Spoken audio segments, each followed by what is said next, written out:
કન્યાને પતિની પહેલાં તલવાર સાથે મેરેજ કરવા પડતા, જેને કહેવાતું ખાંડું, તે પાછળ પરણતું. કન્યા 7 ફેરા ત્યાં તલવાર સાથે ફરતી, 8મો તેના પતિ અહીંયા ફરતા. એના રાણી હતા રાણક દેવી. તેના 2 રાજકુંવર હતા, 2 સંતાન હતા. 2 સંતાનને આ કાળા પથ્થર ઉપર મારી દીધા. પછી આપણે ત્યાં ફોટોગ્રાફી કરીએ.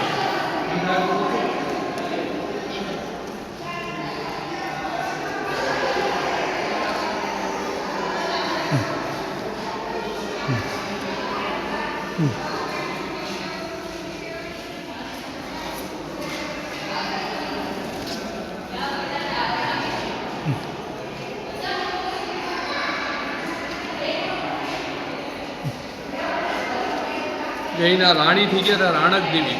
તેના 2 સનને ગુજરાત પાટણના રાજા સિદ્ધરાજે મારી નાખેલા હતા. આ ઉપરકોટ કિલ્લાની ફોટો છે કે પહેલાં કિલ્લો હતો. ગવર્મેન્ટમાં ખર્ચો કરેલો 74 કરોડ રૂપિયા હતો. રિસ્ટોરેશન પછીના ફોટો છે, કારણ કે જૂનાગઢના કોઈ હિન્દુ વંશજો નથી. જૂનાગઢના લાસ્ટ મુસ્લિમ વંશજ હતા તે પાકિસ્તાન ચાલ્યા ગયા. તમે નામ સાંભળ્યું હશે, જુલ્ફિકાર ભુટ્ટો. એને પાકિસ્તાન ફાંસીની સજા દીધી હતી. તેના ગ્રાન્ડફાધર જૂનાગઢના દીવાન હતા. એટલે ભુટ્ટો ફેમિલી અને નવાબ ફેમિલી 2 દીવાન જૂનાગઢના જ હતા.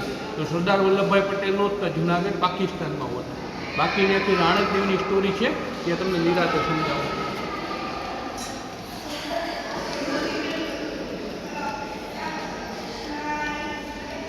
કે અહીંયા જે તમને ડિટેલ સમજાવું છું તે થોડું ધ્યાન દઈને સમજજો. એના જે રાણી થઈ ગયા રાણક દેવી, એનો જન્મથી જે સતી થઈ જાય ત્યાં લગીની આખી ડિટેલ સમજાવીશ.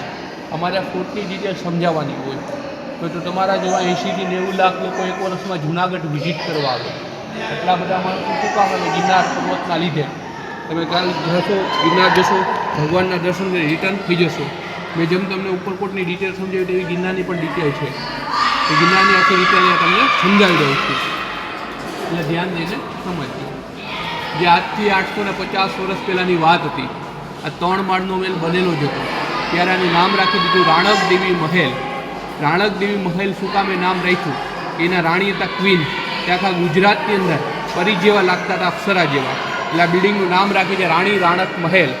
તે રાણીનો જન્મ કચ્છમાં થયો હતો. કચ્છના રાજાઓ છે દેવડા ઠાકોર, ત્યાં આગળ કન્યાનો જન્મ થયેલો.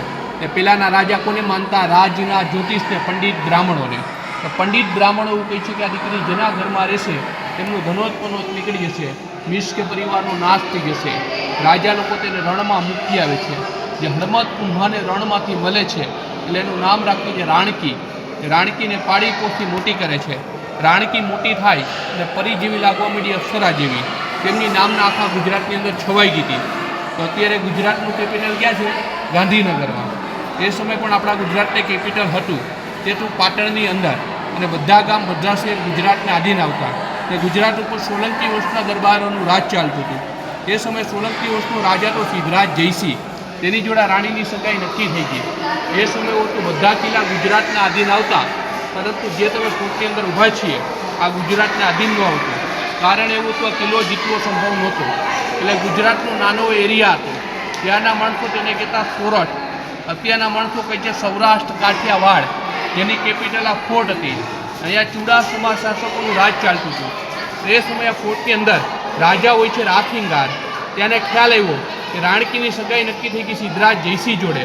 તે રાણકીને લઈ આવે છે, આ કિલ્લાની અંદર લગ્ન કરી લે છે. એટલે પહેલાંનું અપમાન થયું સિદ્ધરાજનું.